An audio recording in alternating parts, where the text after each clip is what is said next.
세상에 태어날 나라나 지역을 스스로 선택하는 사람은 아무도 없습니다.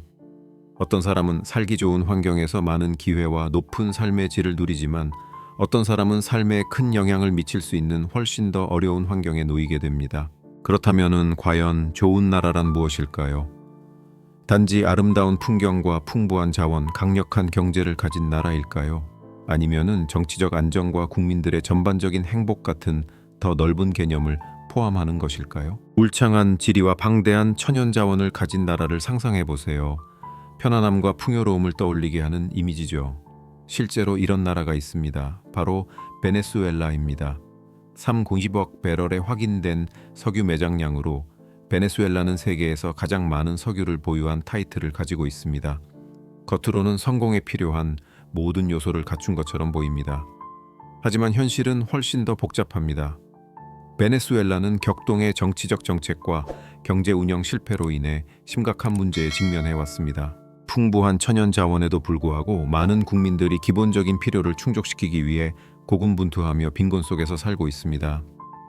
코인플레이션, 하이퍼인플레이션은 이러한 문제를 더욱 악화시켜 구매력을 심각하게 떨어뜨리고 평범한 베네수엘라 국민의 일상을 믿을 수 없을 만큼 어렵게 만들었습니다. 베네수엘라는 남아메리카의 북쪽 끝에 위치하고 있습니다.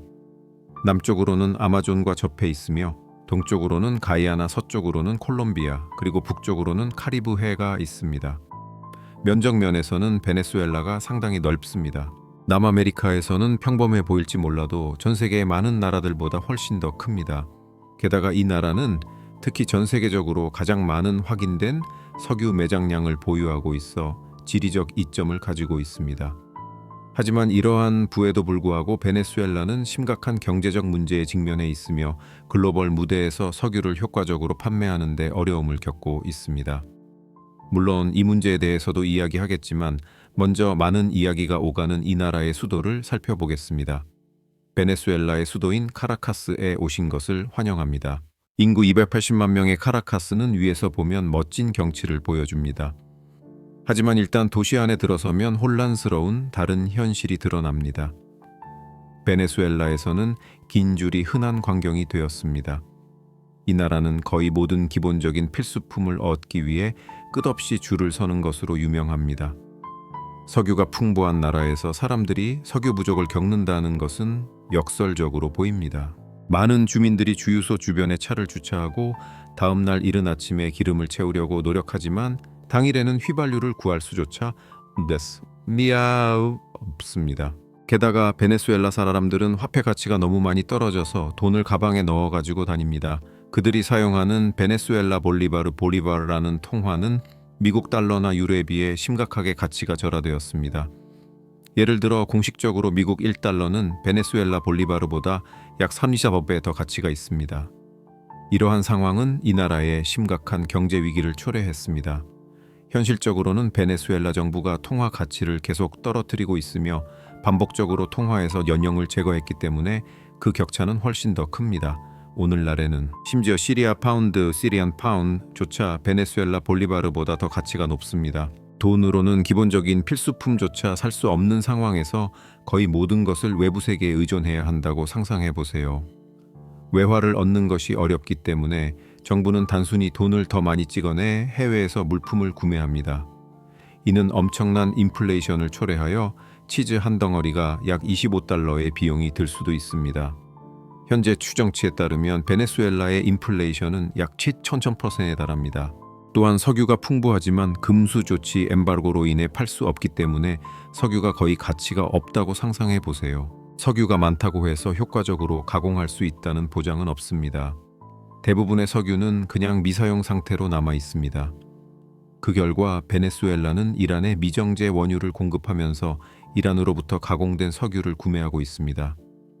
이란은 이 거래에서 상당한 이익을 얻습니다. 예를 들어 이란은 더 많은 양의 미가공 석유를 받는 대가로 가공된 석유 10억 배럴을 제공하여 이 거래를 통해 막대한 수익을 챙깁니다. 풍요 속의 부족을 경험하는 것은 그 나라 사람들에게 심각한 영향을 미칩니다. 예를 들어 베네수엘라에서는 ATM에서 일주일에 3달러만 인출할 수 있는 반면 레바논처럼 경제가 어려운 나라에서도 최대 100달러를 인출할 수 있습니다. 이러한 격차는 베네수엘라의 은행 시스템에 대한 신뢰 부족으로 이어져 해외에서 오는 사람들이 쓸 수 있는 만큼 많은 달러를 가져오도록 부추깁니다. 국제적으로 통용되는 카드가 있더라도 베네수엘라의 ATM에는 종종 현금이 없습니다. 문제는 여기서 끝나지 않습니다.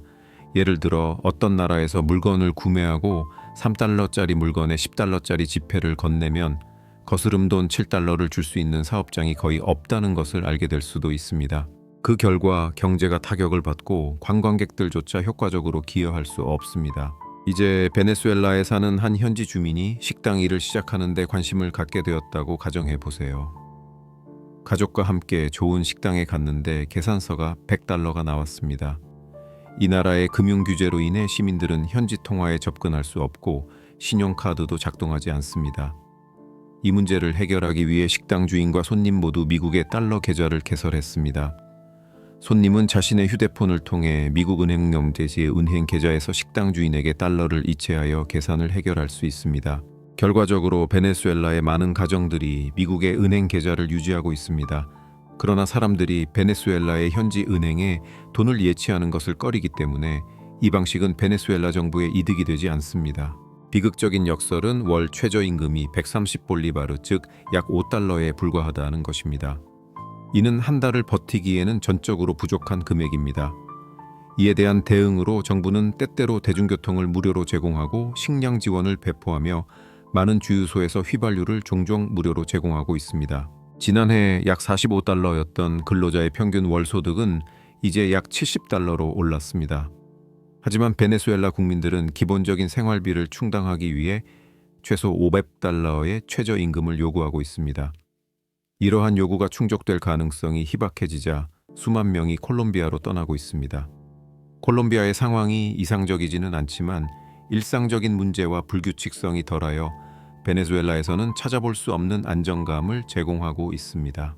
그리 오래전에 베네수엘라는 이 지역에서 가장 문명화되고 번영했던 나라 중 하나였습니다. 불과 20년 전만 해도 라틴 아메리카에서 최고 수준이었습니다. 레바논이나 시리아 같은 중동 국가에서 사람들이 더 나은 삶을 찾아 이주해와 안정적인 공동체를 세웠습니다.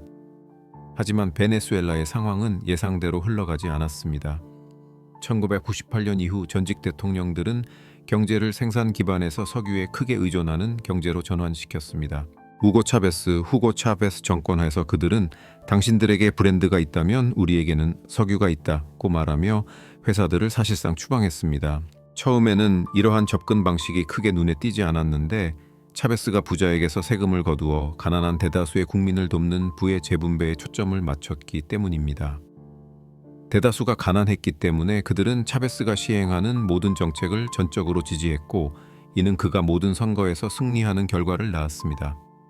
가난한 대다수의 쿠데타 가능성에 끊임없이 위협을 느낀 이 나라의 부유층은 결국 짐을 싸서 고국을 떠났습니다. 그 결과 오늘날 베네수엘라를 방문하면 일반적으로 기대할 수 있는 많은 브랜드들을 찾을 수 없을 것입니다. 그 브랜드들이 단순히 더 이상 존재하지 않기 때문입니다.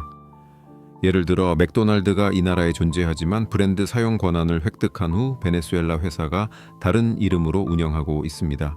이 회사는 브랜드의 네이밍 권한을 다양한 방식으로 활용했습니다. 예를 들어 감자 가격이 비싸기 때문에 감자 튀김 대신 유카라는 바삭한 반죽 요리를 제공합니다. 결국 민간 부문과 부유층 모두가 베네수엘라에서 철수하면서 국가에 심각한 어려움이 발생했고 의도치 않게 국가의 쇠퇴에 기여하는 과정이 시작되었습니다. 2013년 차베스가 사망한 후 사람들은 쓰레기통을 뒤져 음식을 찾는 석유 국가 페트라 스테이트를 남겼습니다. 차베스 이후 니콜라스 마두로가 대통령이 되었지만 그의 집권은 베네수엘라의 쇠퇴를 되돌리지 못했습니다. 이 나라의 유일한 희망은 석유 매장량에 있었습니다. 하지만 2017년이 되자 베네수엘라는 자체 전력 수요조차 충족시키지 못하여 전국적인 정전을 초래했습니다. 교통은 마비되었고 지하철 서비스는 중단되었으며 나라는 암흑 속에 빠졌습니다. 이 기간 동안 많은 사람들이 우울증에 빠졌고 그들이 경험한 트라우마에서 회복하는 것은 쉽지 않았습니다. 심지어 오늘날까지도 베네수엘라는 안정을 되찾는 데 어려움을 겪고 있습니다. 베네수엘라의 경제적 혼란은 범죄율을 전례 없는 수준으로 끌어올려 세계에서 가장 위험한 나라 중 하나가 되었습니다. 파타레와 같은 특정 지역은 위험하기로 악명이 높으며 일부 사람들은 이곳이 브라질의 파벨라보다 더 위험하다고 생각하기도 합니다. 수도에 위치한 파타레에서는 대부분의 납치와 강도가 차량이 정지해 있을 때 발생하기 때문에 운전자들이 빨간불에 멈추는 것을 피합니다. 결과적으로 베네수엘라 경찰은 이 지역에서 빨간불에 멈추지 않는 것에 대해 벌금을 부과하지 않습니다. 이러한 혼란스러운 환경 속에서 모든 사람들이 탈출구를 찾는 것처럼 보입니다. 오래전 사이몬 볼리바르라는 지도자가 스페인 식민 지배로부터 베네수엘라, 에콰도르, 콜롬비아를 해방시키고 그란드 콜롬비아라는 이름 아래 통합하여 이 지역에 독립을 부여했습니다. 오늘날 라틴 아메리카 국가들은 경제적 구원을 찾고 있습니다. 베네수엘라의 경제적 문제를 살펴보았으니 이제 다른 주제로 초점을 옮겨 보겠습니다. 베네수엘라가 대부분의 국가에 대해 90일 이내 체류시 비자를 요구하지 않는다는 것을 이미 알고 계실 것입니다. 현지인들은 진심으로 따뜻하며 이 나라에는 인종차별 문제가 크게 없습니다. 하지만 방문하는 동안 귀중품에 대한 주의를 기울이는 것이 중요합니다. 이 나라의 자연 경관은 부인할 수 없이 매혹적이며 특히 세계적으로 유명한 앙헬 폭포 엔젤 폴스가 있는 곳입니다.